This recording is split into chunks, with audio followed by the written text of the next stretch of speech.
The Bears OC search is well underway at this point, with 3 names already being listed as interview candidates for the Bears to interview in the coming days, with more coming probably pretty soon. What's going on, guys? I'm back with another Chicago Bears news update video, which I'll be doing anytime the Chicago Bears news going on. So subscribe to my channel if you guys want my thoughts about latest breaking Chicago Bears news, which is going to be a lot of this offseason because there could be a lot of change on the roster and in the coaching staff as well. We do need a new OC, and once the Bears do hire the new OC officially, I will be having a full breakdown video talking about that OC and what they bring to the table. But right now, we're only talking about the candidates that we are interviewing at this point, and we already have 3 names being listed as candidates the Bears want to interview. So one of them is Shane Waldron, the OC of the Seahawks. One of them is Klint Kubiak, the current passing game coordinator of the San Francisco 49ers and the son of legendary coach Gary Kubiak. And the final one is Liam Coen, the current offensive coordinator of the Kentucky Wildcats and former OC of the Rams. And I think it's pretty interesting that all these guys so far have something in common.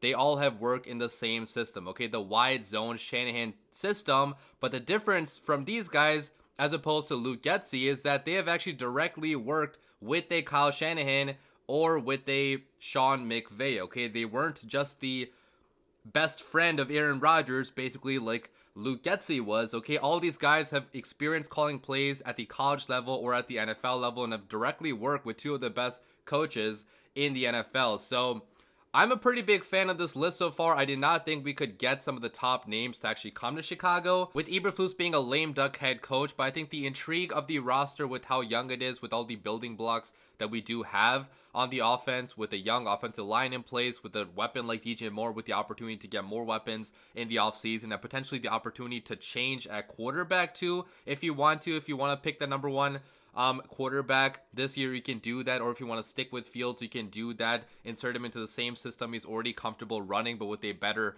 coordinator. I think all those things add to the reasons to why offensive coordinators want to come here, even though you're working with a head coach that could be fired next year if he does not win enough games. They also probably consider the fact that this team could have a pretty good defense next year, potentially a top 5, top 10 defense if we do add another edge rusher, because we are keeping our defensive play caller, Matt Eberflus, here. So if you're working with a better defense behind you, it makes your life a lot easier as an offensive coordinator as well, because you will have better field position to work with and probably more touchdowns to be scored. And they also do realize that if they have success in the city as an offensive coordinator, which no offensive coordinators had sustained success ever really in the city, they would be worshipped like a god and get a head coaching job pretty quickly, which it does suck that we would then have to lose that OC to a head coaching position, but maybe we could just pay that OC top money to convince him to stay, or maybe fire Eberflus and hire that OC to be our own head coach, which I'm thinking way down the road right now. That's not even something we should be talking about at this point in time before they are even hired to be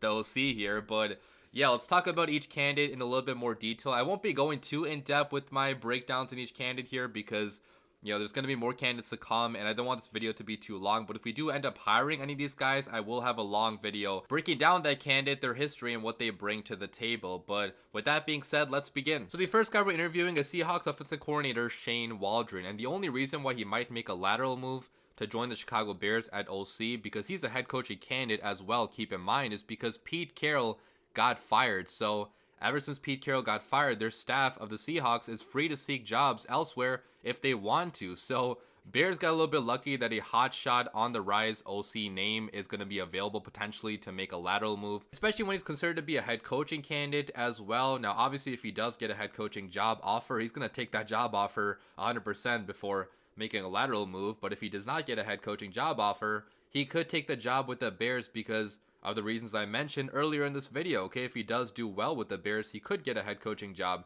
pretty easily. And looking at Shane Waldron and his experience, I'll put that on the screen right now, but you guys can see he's been coaching for pretty good amount of time. Started out in college football at Notre Dame, then he went to the Patriots working under Bill Belichick for a while, went to Hartford after that to be a wide receivers coach, another offensive coordinator job at Buckingham Brown and Nichols School, UMass he went to after that. Then Redskins offensive quality control coach in 2016, working under Jay Gruden, and offensive coordinator at the time, Sean McVay. Then he actually followed Sean McVay to the Rams, in which Sean McVay got that Rams head coaching job in 2017 to be the tight ends coach. He moves up the ladder a little bit to be the passing game coordinator. After that, then He does get a job with the Seahawks eventually in 2021 to be the offensive coordinator of the Seahawks. And Waldron's best work in Seattle was reviving the career of Geno Smith, who before he came to Seattle was viewed as a bust of a quarterback. But when he got to work with Shane Waldron, he broke out as a quarterback at the age of, I think it was like in his 30s at that point, right? And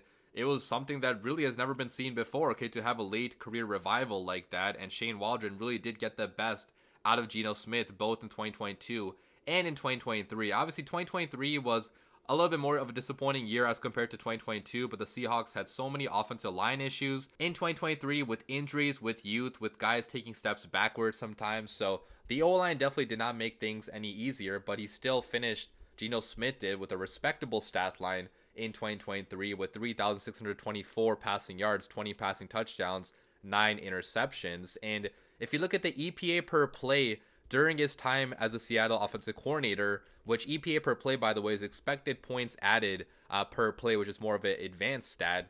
But if you look at that stat, guys, under Shane Waldron, the Seahawks were in the top 13 of the league in most categories regarding EPA, okay? Per play, per rush, success rate, per dropback. If you look at the yards per play number, that was also pretty high, 6th in the NFL during his time with Seattle. So a lot of big explosive plays in this offense, which DJ Moore has been criticizing Luke Getsy for not having enough explosive plays on this offense. So I think DJ Moore especially will love having a coordinator like Shane Waldron. And another important thing is that he's actually gotten quarterbacks to speeding up their time to throw, both with Geno Smith and with Russell Wilson. So I'll put the stat on screen right here, but you guys can see Geno Smith's time to throw was above 3s his first 2 years actually starting in the NFL with the Jets. But with Waldron, it was 2.79 and 2.73. And same with Russell Wilson, you can see as well. Russell Wilson worked with him in 2021. So if Shane Waldron does get to work with Justin Fields, if we do keep Justin Fields, maybe he can get Fields to get the ball out quicker out of his hands. Or if we do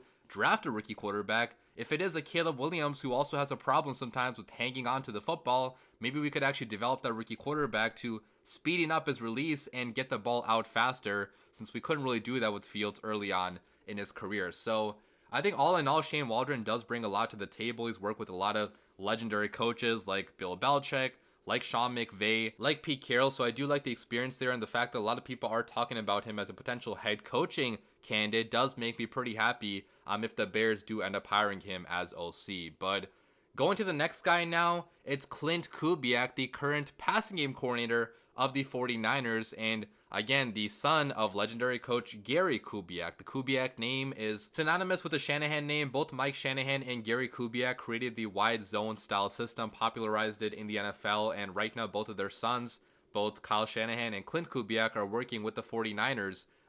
Obviously, Kyle Shanahan as the head coach, and Klint Kubiak as the passing game coordinator. And looking at Klint Kubiak's history coaching, so he has been coaching since 2010, so a little bit less obviously than Shane Waldron, but he started at Texas A&M in 2010 as an offensive quality control coach, and he was a graduate assistant at the same place. Then he goes to the NFL, to the Vikings, to be an offensive quality control coach in 2013 to 2014, goes to Kansas to be the wide receivers coach, goes to the Broncos after that to work under his dad, Gary Kubiak, in 2016 as an offensive assistant. His dad retires after that, then works under Vance Joseph. From 2017 to 2018, then he goes to the Vikings to be the quarterbacks coach of Kirk Cousins. From 2019 to 2020 under Mike Zimmer.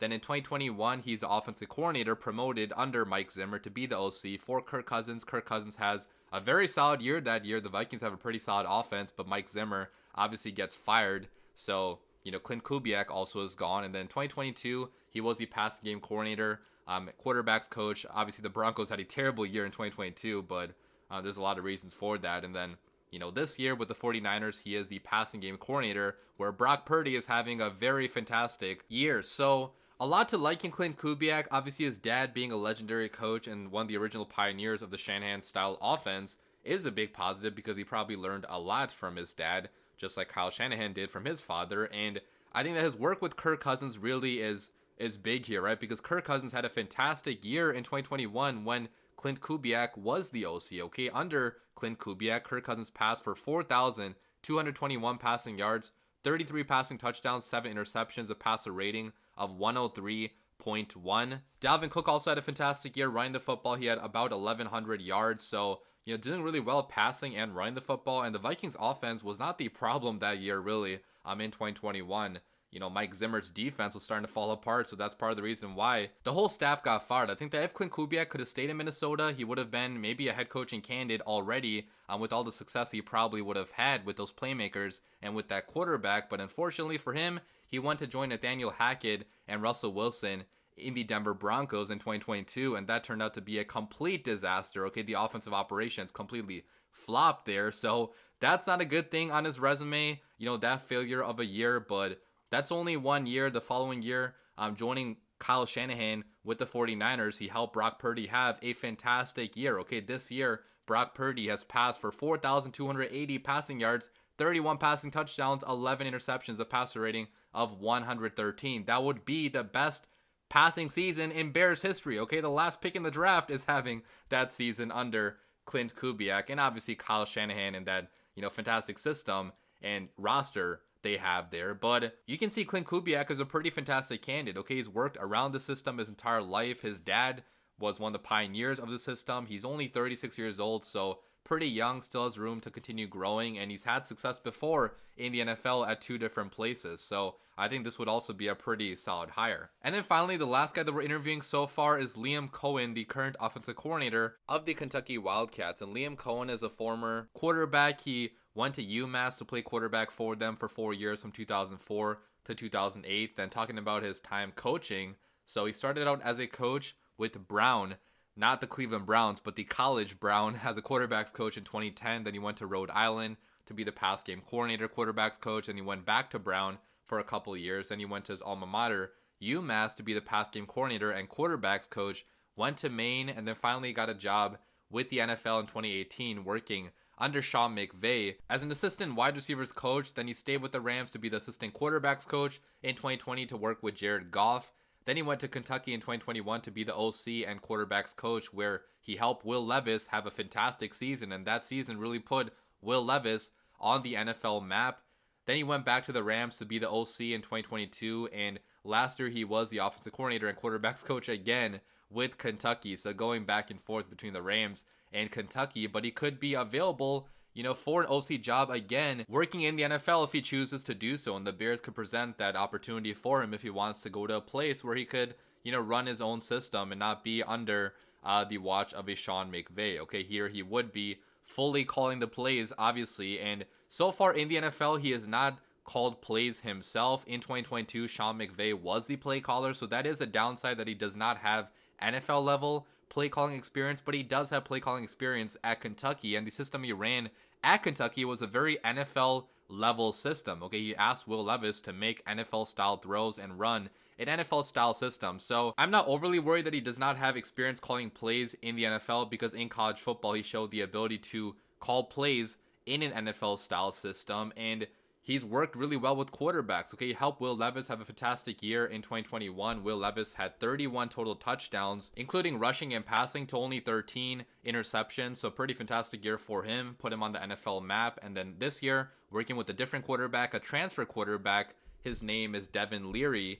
He actually passed for 25 touchdowns to 12 interceptions, had 2,746 passing yards, and for a transfer quarterback, pretty decent numbers, right, to work with him for the first time. So he does have the ability to work with young quarterbacks, to develop them, and has experience working with one of the best offensive minds in the NFL, and Sean McVay. You guys remember Sean McVay's last OC to get a job was Kevin O'Connell, and he's doing a fantastic job with the Minnesota Vikings. So I think that Liam Coen is also another fantastic option to get that Bears OC job. So let me know what you guys think about these candidates in the comments down below. I personally would be very happy if the Bears hired any of these guys, and there's going to be more interviews coming soon too, so maybe we could interview guys like Darrell Bevell, for example. Maybe a Cliff Kingsbury could be on the map, maybe a Frank Reich. I don't really want to hire Frank Reich. That would be my worst case scenario if the Bears hire Frank Reich, just because of the connection he has with Matt Eberflus. I think that would be a dumb decision to do, but